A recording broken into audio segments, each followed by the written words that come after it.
우리 읽은 사도행전 9장에는 그 사도 바울, 본래 사울이죠. 히브리 이름으로는 사울이 어떻게 하나님의 부르심을 받는지, 또 그렇게 부르심 받아 어떻게 회심하여서 예수의 사람으로 이방인의 사도로 변화되게 되었는지가 기록되어 있습니다. 오늘은 그래서 이 9장 말씀을 통해서 이 사도 바울의 부르심과 회심이 우리에게 어떤 의미가 있는지 좀 살펴보면서 은혜를 나누려고 합니다. 세 가지 나누겠습니다. 우리 하나씩 봅니다. 첫 번째 읽어봅니다. 시작. 먼저 이제 사도 바울의 부르심, 극적인 부르심이 나오죠. 앞서 말씀드린 대로 사도행전 9장에는 바울이 부르심 받아 사울이죠. 사울, 원래는 사울이었죠. 사울이 부르심 받아 사도 바울로 변화되는 아주 유명한 사건이 기록되어 있습니다. 이 사울이었던 바울은 집사 스데반을 8장에 보면 돌로 쳐 죽이는 일을 주동했습니다. 옷을 맡아뒀다, 뭐 이런 얘기가 나와요. 스데반의 옷을 맡아뒀다. 그 일을 주동한 사람이었다는 의미입니다. 또 그렇게 예루살렘에서 예수 믿는 신자들을 박해하는 일을 앞장섰습니다. 그걸로 모자라서 이제 그 박해를 피해서 다른 곳으로 도피한 신자들까지 체포해서 구금하고 고문하고 죽이려고 잡멸하려고 했다 그러죠. 그래서 다메섹, 지금의 다마스쿠스죠, 시리아에 옛날 그 철 재련하는 걸로 유명한 도시입니다. 다마스쿠스 철강 뭐 이렇게 갖고 유명한데, 이 다메섹이란 곳으로 그렇게 해서 신자들 추포하려고 가던 중에 이제 길에서 갑작스레 큰 빛 가운데서 예수님을 만나게 됩니다. 그게 이제 오늘 본문이죠. 다시 제가 읽어드립니다. 사울이 주의 제자들에 대하여 여전히 위협과 살기가 등등하여 대제사장에게 가서 다메섹 여러 회당에 가져갈 공문을 청하니, 이는 만일 그 도를 따른 사람을 만나면 남녀를 막론하고 결박하여 예루살렘으로 잡아오려 함이라. 사울이 길을 가다가 다메섹 가까이 이르더니 호련히 하늘로부터 빛이 그를 둘러 비추는지라. 아주 특별한 일이 일어납니다. 하늘로부터 빛이 사울을 둘러 비춥니다. 4절입니다. 땅에 엎드러져 들음에 소리가 있으리이되 사울아 사울아 네가 어찌하여 나를 박해하느냐. 예수님이 직접 등장하시죠. 대답하되 주여 누구시니까? 이르시되 나는 네가 박해하는 예수라. 이때를 기점으로 바울이 예수를 만나고 결국 믿게 되고 회심하여 사도 바울로 바뀌면서 이제 모든 운명과 인생의 목표와 신앙이 바뀌게 됩니다. 이 사건을 놓고 얼마나 많은 신자들이 이런 사도 바울의 이런 드라마틱한 이런 부르심, 이런 체험, 이런 거를 부러워하는지 모릅니다. 이런 거죠. 바울이 얼마나 특별한 사람이면 주께서 이렇게 직접 찾아오셔서 신비로운 방법으로 이 사람을 만나주시고 직접 음성으로 부르시며 그를 회개하게 하셨는가. 역시 크게 쓰실 사람은 시작부터 특별하구나. 떡잎부터 다르구나. 나는 처음 예수 믿을 때도 밍숭맹숭하게 믿었는데 뭐 직접 찾아오신다든지 뭐 음성 하나 들은 것도 없고 무슨 큰 빛을 본 거는 관두고 무슨 작은 별빛 하나도 못 봤는데 그냥 말씀 듣다가 믿게 된 게 전부고, 혹은 솔직히 나는 정확하게 언제 믿게 된 건지도 모르겠어. 그냥 교회 다니다 언제부터 믿긴 믿었는데 언제 정확하게 믿은 건지 모르겠어. 그런 분들도 많으시죠. 솔직히 저도 그래요. 정확하게 모르겠어요. 그냥 어렸을 때부터 교회 다니고 언제부턴가 저는 믿게 됐어요. 그런데 사도 바울은 참 부럽다. 이렇게 특별하게 그냥 주님이 직접 신방 오셔가지고 부르시고 말이야. 빛으로 비추시고 사울아 사울아 이름도 불러주시고. 그러나 제가 지난 몇 주에 걸쳐서 전해드린 사도행전의 이런 말씀들을 좀 기억하신다 그러면 여기에 기록된 이 바울의 부르심의 장면은 그런 식의 목적으로 기록된 게 아니다. 어떤 식의 목적? 봐라, 바울이 얼마나 특별하고 위대한 사람인가. 봐라, 주님이 직접 이렇게, 그러니까 이 사람이 위대하다 보니까 이렇게 부르신 거 아니냐라는 이런 식의 목적을 가지고 기록된 게 아니라는 것을 좀 낌새를 좀 채시지 않았을까라는 생각을 합니다. 제가 계속 그런 얘기 말씀을 드렸잖아요. 영웅이 없다, 성경에는. 하나님을 드러내는 데 목적이 있지. 따라서 여기서도 같은 목적을 가지고 이런 기록이 있는 겁니다. 바울이 특별하고 위대해서 주님이 이렇게 만나주신 게 아니죠. 우리가 여기서 이런 사건을 가지고 바울을 자꾸 높이 평가하고 역시 뭔가 달라도 달랐다, 부르심부터 남다르다 라고 생각하는 건 나중에 바울이 위대한 업적을 남긴 사람이기 때문에 쉽게 그런 생각을 하는 겁니다. 예를 들면 우리가 일반적으로 어떤 좀 위인을 생각할 때 그 위인이 나중에 위대한 인생을 살다 보니까 그 위인은 처음부터 뭔가 달랐으리라고 자꾸 생각을 해요. 그래서 모든 위인들의 전기를 읽어보면 뭐 태몽부터 달라요. 태몽부터. 어린 시절부터 범상치 않았다라는 식의 이야기가 대부분이고, 거의 다 뭐 태몽 보면 꿈에 용이 나오고 뭐 꿈에 태몽에 지렁이 나오는 위인은 없잖아요. 다 뭐 용이 나오고 뭐 태어나던 날 하늘이 무지갯빛으로 빛나고 뭐 왕건이 그랬다면서요. 왕건 태어나던 날 하늘이 7빛깔 무지개로 뒤덮이고 뭐 그랬다면서요. 뭐 하다못해 북한 김일성 어린 시절 이야기 보세요. 뭐 어린 시절부터 남달랐다. 솔방울로 수류탄을 만들어 던졌더니 뭐 일본군이 다 뭐 저거 하고 뭐 그러잖아요. 보면 뭐 나중에 잘 되면 그는 어린 시절부터 남달랐다. 이런 식으로 추측하고 끼워 맞추시게 생각이 항상 따라옵니다. 하지만 우리가 영적인 문제에 있어서 이런 생각들을 몰아내야 돼요.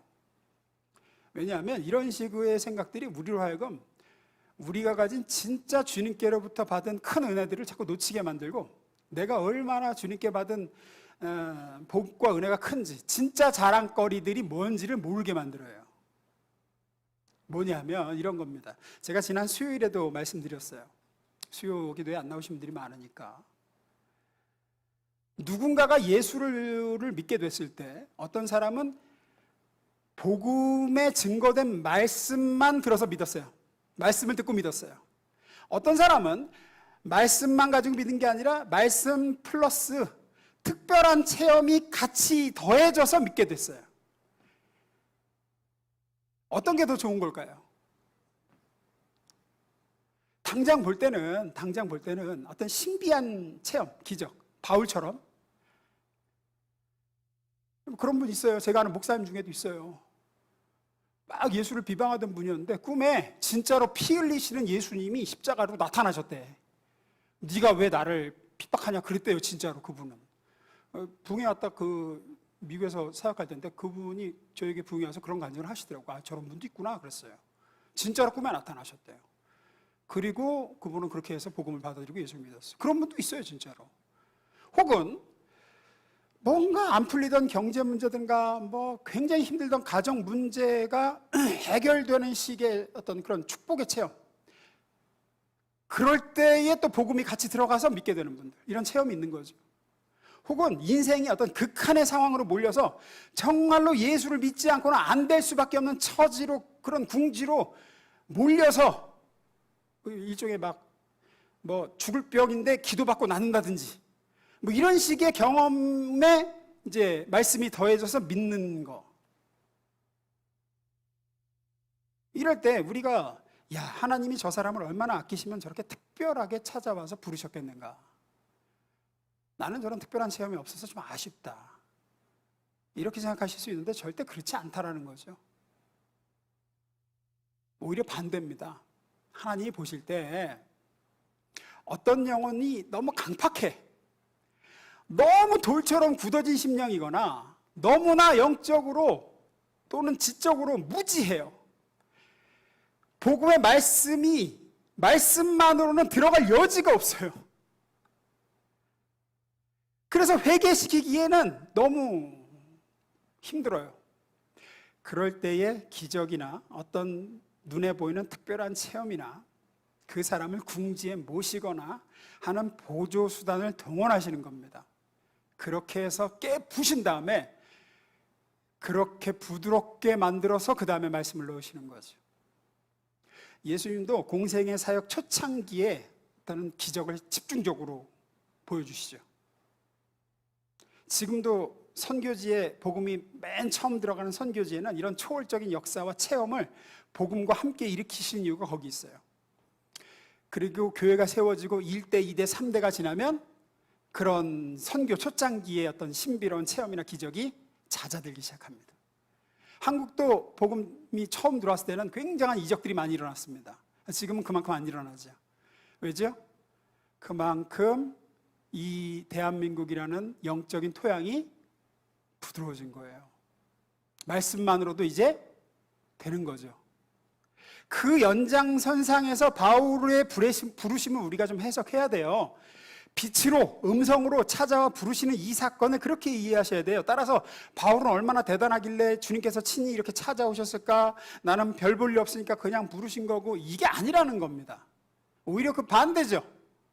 바울은 그냥 말씀만 해서는 예수 믿기 어려운 상태였던 사람이었습니다. 강팍했습니다.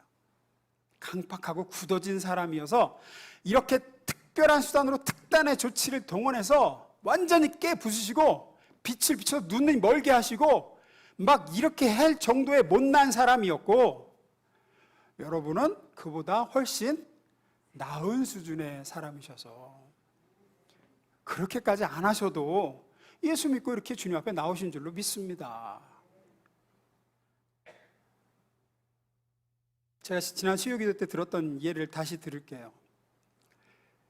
초등학교에 처음 들어간 애가 처음 산수를 배울 때 이 수의 개념이라는 게 참 어렵잖아요. 칠판에다 선생님이 3 더하기 5는 8 이렇게 적어놓으면 그 기호를 처음 보는 애는 그게 무슨 개념인지가 이해하기가 어려워요.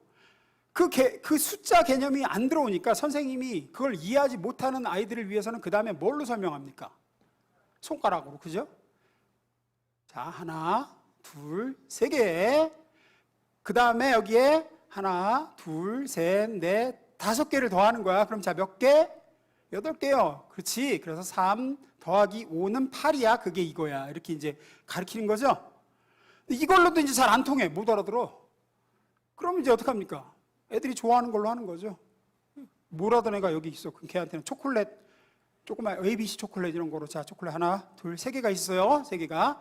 여기 선생님이 너한테 5개를 더 줬어. 하나, 둘, 셋, 넷, 5개. 야, 5개 더 생겼다. 그럼 모두 몇 개 받았지? 8개요. 이렇게 되는 거죠. 이제 그렇게도 안 되면 어떡하죠? 요즘에는 이제 그렇게 하면 큰일 나죠. 저희 때는 맞는 수밖에 없습니다. 막대기로 머리 때리는 거죠. 딱, 딱, 딱. 3대. 몇 대 맞았어? 3대요. 5대 때려. 몇 대 맞았어? 총 8대 맞았지? 그거야 임마. 이렇게 이제 하는 거죠. 이제. 하나님은 택하신 자기 백성을 반드시 찾아와 구원하십니다. 절대 포기하지 않으세요. 반드시 찾아와서 어떻게든 구원하시고 자기를 알리시죠. 말씀으로 부르실 때 알아듣고 돌아오는 게 얼마나 복된 것이고 얼마나 수준 높으신 것이고 얼마나 큰 자랑입니까? 말로 못 알아들으니까 그 다음에 신비한 환상이나 음성이나 꿈이나 뭐 체험이나 뭐 이런 것 같은 보조 교재를 동원하시는 것이고, 그래도 안 되면 이제 때려서라도 교통사고가 나고 어디가 부서지고 깨지고 망하고 그러고 나서야 이제 믿게 되는 거죠. 하나님은 절대 자기 자녀를 포기하시는 분이 아니시니까. 그래서 어떤 의미에서 간증거리가 많다는 게 그렇게 자랑이 아닌 겁니다. 나는 주님을 이렇게 만났다. 그러면 어떤 의미에서 혀를 차야 돼요. 아이고 참 주님 속죄나 썩인 거구나, 이런 거죠. 바울은 이때 큰 빛 가운데 주님을 만나고 아나니아에게 안수를 받을 때까지 눈이 멀어서 먹지도 마시지도 못한 채 3일간 앞을 못 보고 신음합니다. 주님이 그렇게 하신 거죠. 그런 극한의 체험을 하고 그렇게 깨지고 부서지고 난 이후에야 마음이 부드러워져 예수를 자신의 구주로 영접하고 침례를 받습니다. 마태복음 8장에 보면 병든 자기 종을 좀 고쳐달라고 예수님께 찾아와 간절히 부탁하는 백부장 이야기가 나옵니다. 이때 예수님은 내가 니네 집 가서 고쳐주겠다. 네 병든 종이 어디냐? 니네 집 어디냐? 그래요. 그러자 백부장이 뭐라 그럽니까? 저희 집에 오실 필요 없습니다. 그래요. 여기서 말씀만 해주시면 됩니다. 그러면 거기 있는 제 종이 나을 줄로 저는 믿습니다. 그래요. 말씀만 하십시오. 그러자 예수님이 크게 놀라시면서 엄청 그를 칭찬하시죠. 내가 이스라엘에서도 이만한 믿음을 보지 못했는데 이 이방 사람, 이 로마 군인이 세상에 이 정도 믿음을 갖고 있다니 하면서 제자들을 둘러보면 칭찬하십니다. 왜죠? 어떤 의미에서 예수님이 직접 그의 집을 방문하여 병든 자기 종에게 손을 얹어서 안수하시든지 직접 보는 곳에서 무엇을 하셔서 병을 고치는 것을 보여주시든지 하는 건 체험입니다. 체험. 근데 지금 백부장 하는 얘기는 그런 체험 없어서 여기서 말씀만 하시면 저는 될 줄로 믿습니다 하는 거죠. 그게 예수님을 놀라게 했습니다. 그게 믿음인 거죠. 그런 의미에서 특별한 체험이 없어도 말씀만 듣고서 예수님을 믿고 영접했다는 것. 또 여러분에게 어떤 보여지는 하나님이 보여주시는 뭔가 환상이라든지 음성이라든지 여러분에게 해주신 약속이 이루어질 것이라는 증표가 없어도 약속된 말씀만 붙들고 내게 말씀하신 대로 되리라고 나는 믿는다 라고 여러분이 믿고 계시다면 여러분의 믿음이 참으로 귀한 믿음이요 칭찬받는 믿음인 줄로 믿습니다. 앞으로도 이 눈에 아무 증거 아니 보여도 그 믿음만을 가지고서 그렇게 걸으시기를 주의 이름으로 축원합니다. 두 번째입니다. 읽습니다. 시작.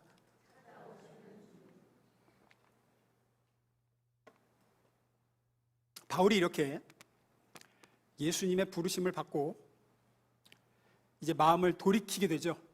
이렇게 마음을 돌이키는 걸 우리는 회심이라고 합니다. 회심. 사람이 마음을 고쳐먹었다. 예수를 핍박하고 박해하던 사람이 마음을 갑자기 돌이켜서 예수를 전하는 자가 됐다 라고 하면 우리는 당연히 사람이 이렇게 마음을 고쳐먹게 되면 그 사람에게 어떤 동기가 있고 그렇게 마음을 고쳐먹게 되는 계기가 있고 결단이 있을 거라고 생각합니다.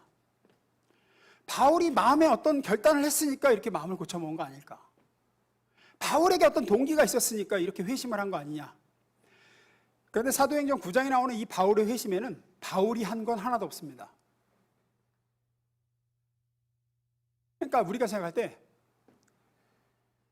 바울이 이렇게 주님 만나러 요 정도 오고 주님이 바울 만나러 요 정도 와서 여기서 만나가지고 바울이 주님의 사람이 된 거 아니냐라고 생각하기 쉬운데 절대 아니라는 거죠. 주님이 계신 쪽으로 바울이 오고 주님이 이렇게 와서 여기서 만난 게 아니라 바울은 반대로 계속 갔습니다. 사도행전 8장에서 9장까지 계속 바울은 주님이 계신 곳과 반대 방향으로 치닫고 있습니다. 9장 1절입니다. 읽습니다. 시작.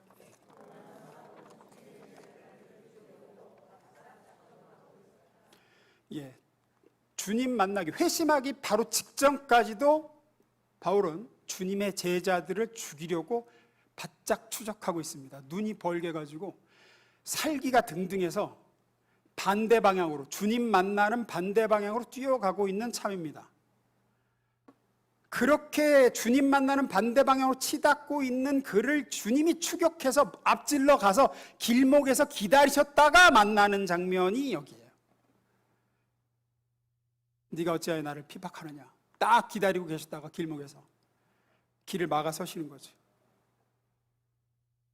주여 누구십니까? 나는 네가 핍박하는 예수다.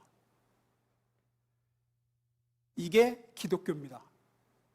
하나님이 일하시는 종교, 하나님이 찾아오시는 종교. 우리는 본성상 종교라 그러면 사람이 신에게 찾아가는 거라고 생각해요. 사람이 신에게. 인간이 초월자에게 빌어서 간절히 소원을 이루어내고 그 초월자가 나한테로 찾아오도록 내가 치성을 드리고 어떤 정성을 바쳐서 신이 감격해서 찾아오게 만드는 걸 종교라고 보통 인간들이 생각합니다. 인간들이 만드는 종교에는 그래서 중심에 신이 뭐를 인간에게 찾아오고 이런 게 아니라 인간이 신을 감동시키는 것만 있을 뿐이에요. 그러나 기독교는 그렇지 않습니다. 인간이 신을 위해 아무것도 하지 않고 오히려 신을 배척하고 거스르고 공격할 때에 그런 인간을 찾아오시는 하나님 이야기로 가득한 게 기독교죠. 하나님이 먼저 찾아오시고, 하나님이 먼저 용서하시고, 하나님이 먼저 손 내미시고, 하나님이 먼저 부르시고, 하나님이 먼저 변화시키시고, 하나님이 끝내 구원하시고 완성하시고 일하시고,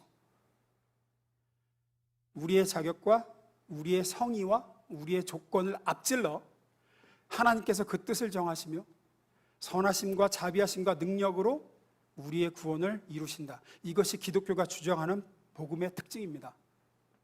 우리가 아직 죄인 되었을 때에 그 아들을 보내시는 하나님이시요, 우리가 그분을 전혀 알지 못했을 때에 이미 우리를 위하여 아들을 십자가에 못 박으시는 그것이 기독교의 복음입니다. 사도행전 9장 3절부터 5절을 다시 읽어보겠습니다. 시작.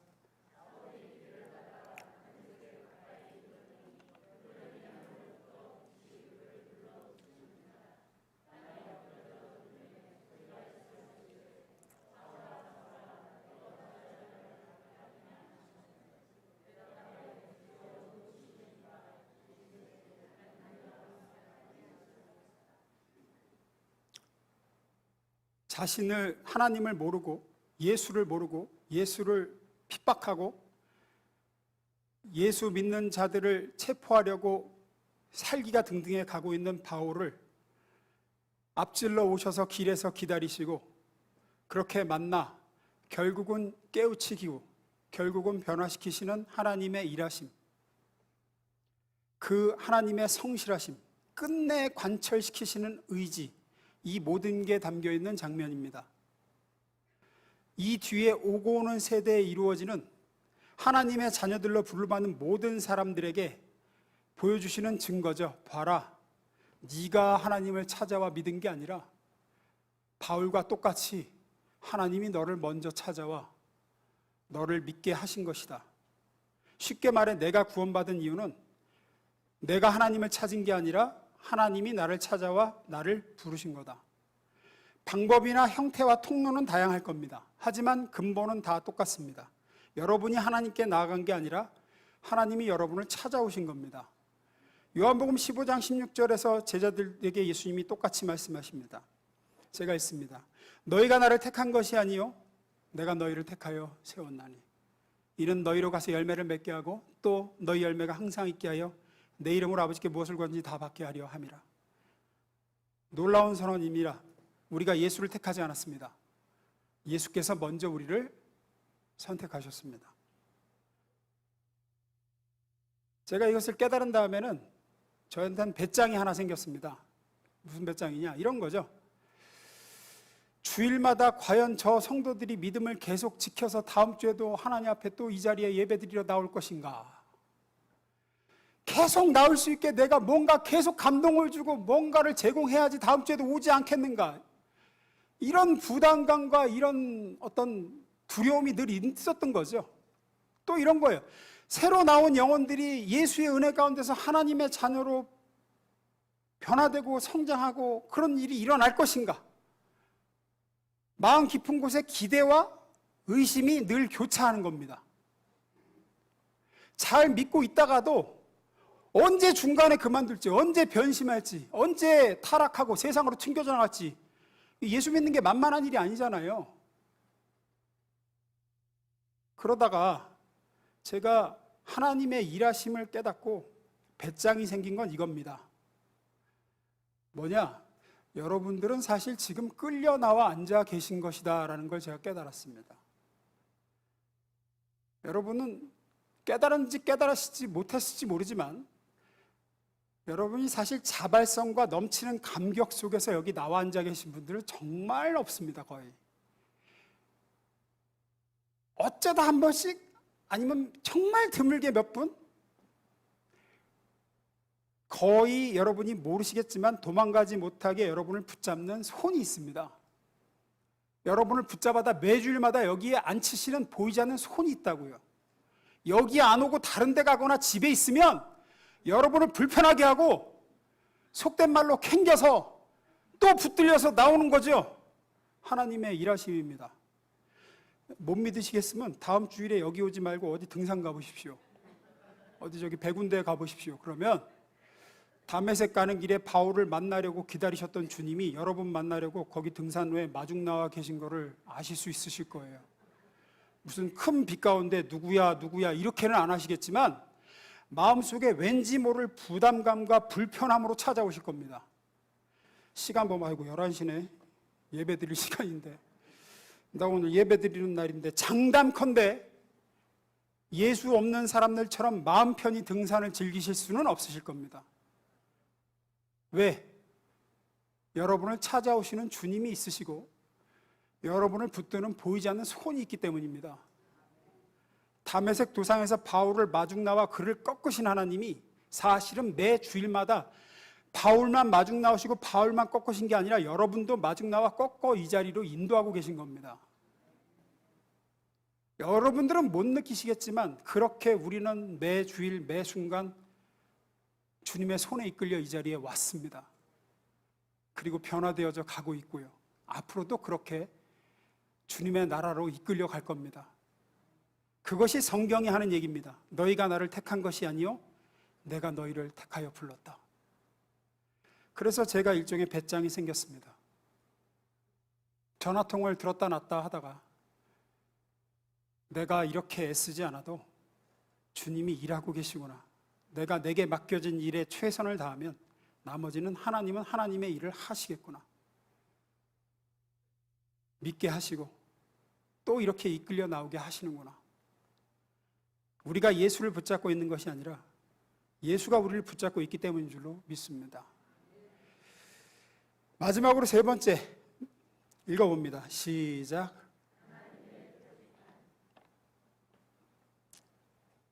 마지막으로 사도 바울의 회심이 주는 메시지가 대단히 중요합니다. 그 메시지가 뭐냐? 바울의 회심은 하나님이 세우신 표지판이라는 겁니다. 어떤 표지판이냐? 이런 겁니다. 봐라, 이런 애도 내가 택하여 찾아가 붙들어 결국은 위대한 사도로 세웠다. 니들 중에 얘보다 못한 애 있느냐? 니들 중에 얘 바울보다 내가 더 구원하기 어려운 악조건인 애 있느냐? 내가 들어쓰기에 더 더럽고 더 큰 죄인 너희 중에 있느냐? 하는 표지판으로 하나님이 바울을 세우셨다라는 겁니다. 바울 본인이 그걸 제일 잘 알고 이렇게 기록했습니다. 디모데후서 3장 13절부터 봅니다. 내가 전에는 비방자요 박해자요 폭행자였으나 도리어 긍휼을 입은 것은 내가 믿지 아니할 때 알지 못하고 행하였음이라. 이거죠. 내가 박해자요 비방자였을 뿐 아니라 폭행자였다. 나는 예수를 비방했고 입으로 거슬려서 비방했고, 이거 사실은 대단히 큰 죄입니다. 예수님도 말씀하셨죠. 입술로 거스르는 게 얼마나 큰 죄인지. 그러니까 바울은 자기가 알고 있었습니다. 예수님을 그리고 성령을 얼마나 자기 입술로 자주 거슬렀는지, 얼마나 비방했는지. 베드로는 3번 부인한 것 같고도 그렇게 눈물을 흘렸는데 바울은 수도 없이 비방하고 거슬렸습니다. 자기가 그랬다는 겁니다. 박해자요, 자기는 예수를 박해했고 예수 믿는 사람들 잡아 가수고 때리고 고문하고 죽이고 폭행했습니다. 예수의 몸된 교회를 무너뜨렸습니다.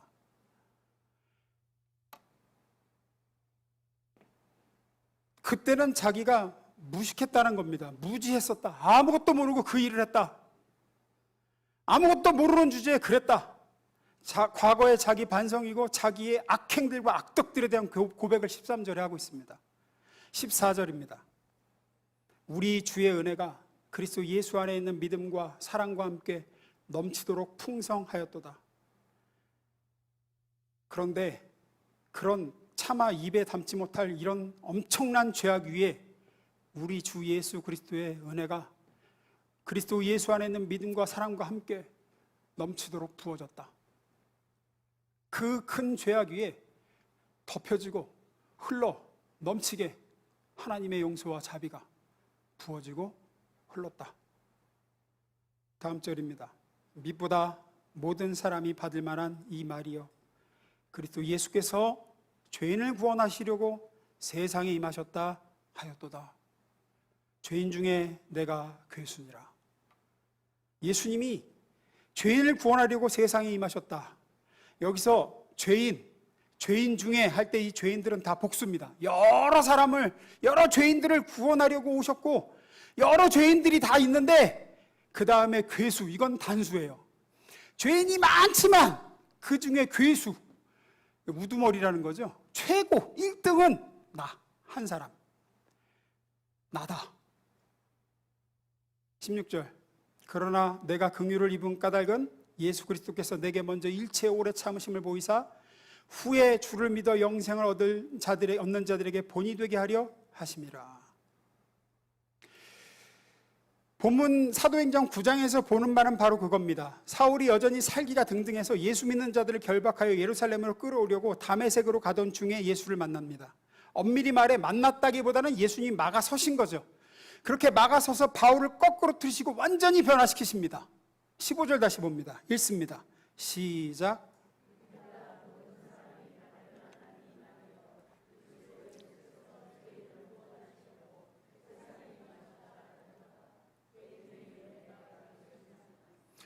바울이 하는 말이 이겁니다. 바울의 고백입니다. 너희 중에 누가 예수 믿는다는 이유로 그 사람 죽인 사람 있어? 살인했는데 살인 동기가 예수 믿어서 예수 믿는다고 사람 죽여봤어? 나는 그랬던 사람이야. 나는 그래봤어. 예수 믿는다는 이유로 잡아다가 고문하고 가두고 한 사람 있어? 나는 밥 먹듯이 했어. 나는 예루살렘에서도 그 일을 하고 성에 앉혀서 외국까지 가서 거기 있는 예수쟁이들 잡아다가 죽이려고 그렇게 가든 사람이야.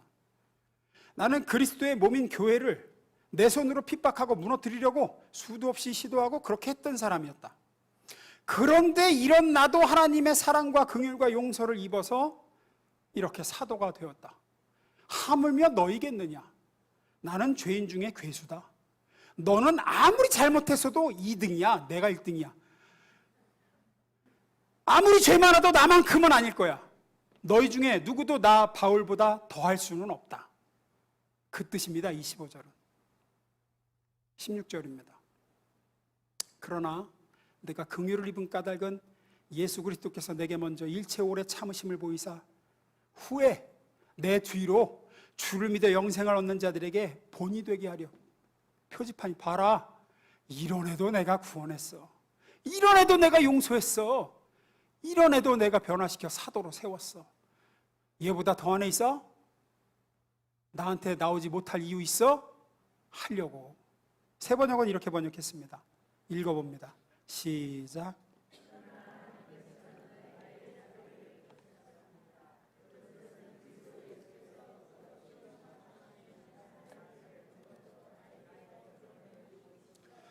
앞으로 예수를 믿고 영생을 얻으려고 하는 사람들의 본보기로 삼으시려는 것입니다. 아, 저런 사람도 구원을 얻을 수 있는 종교구나. 저런 사람도 용서를 받을 수 있는 거구나.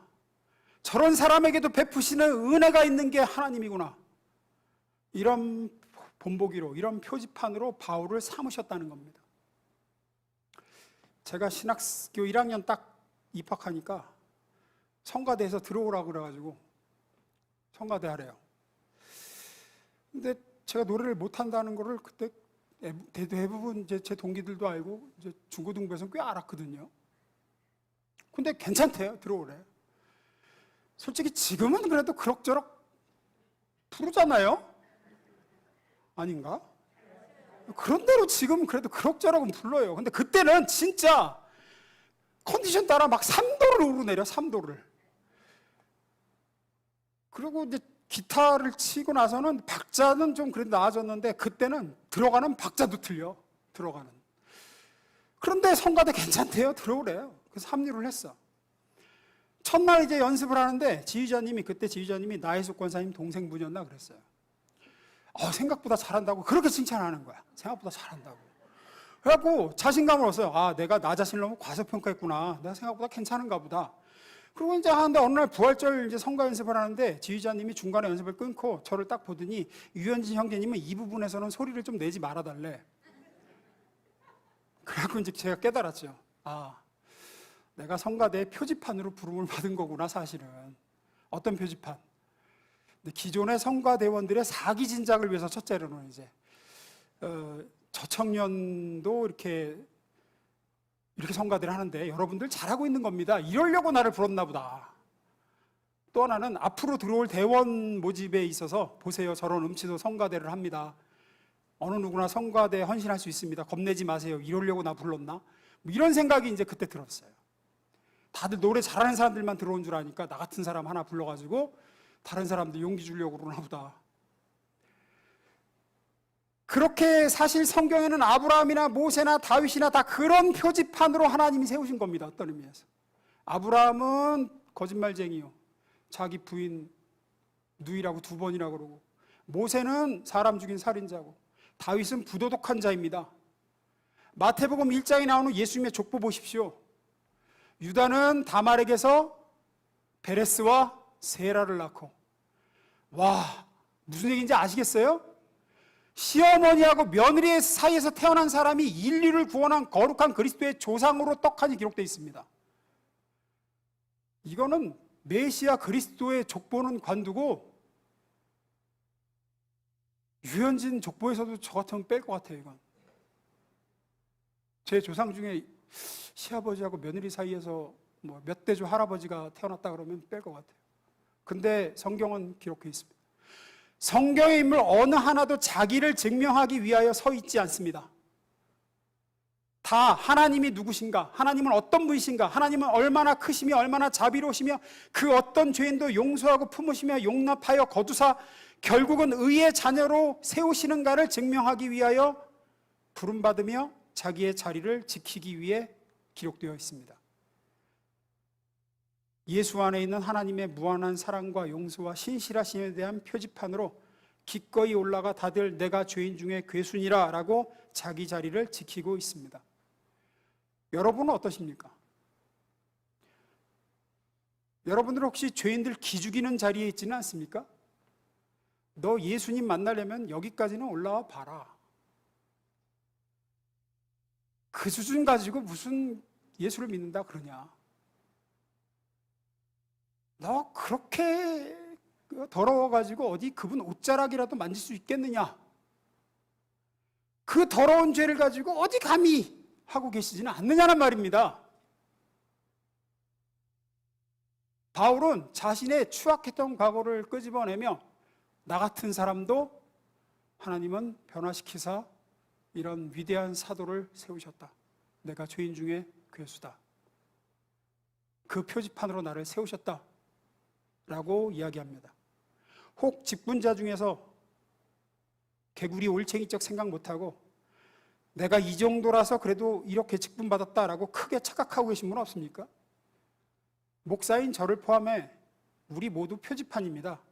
모두 만삭되어 나지 못한 자 같고 죄인 중에 괴수이며 부족한 자인데 그런 우리를 구원하여 우리 같은 자에게 감히 이런 직분과 사역을 맡기셨다는 것은 나의 잘남이 아닌 하나님의 은혜와 하나님의 넓은 품, 그 누구도 구원하여 누구도 변화시켜 세울 수 있다는 그분이 드러나기 위한 그런 표지판으로 우리가 이런 직분을 받게 된 줄로 믿습니다.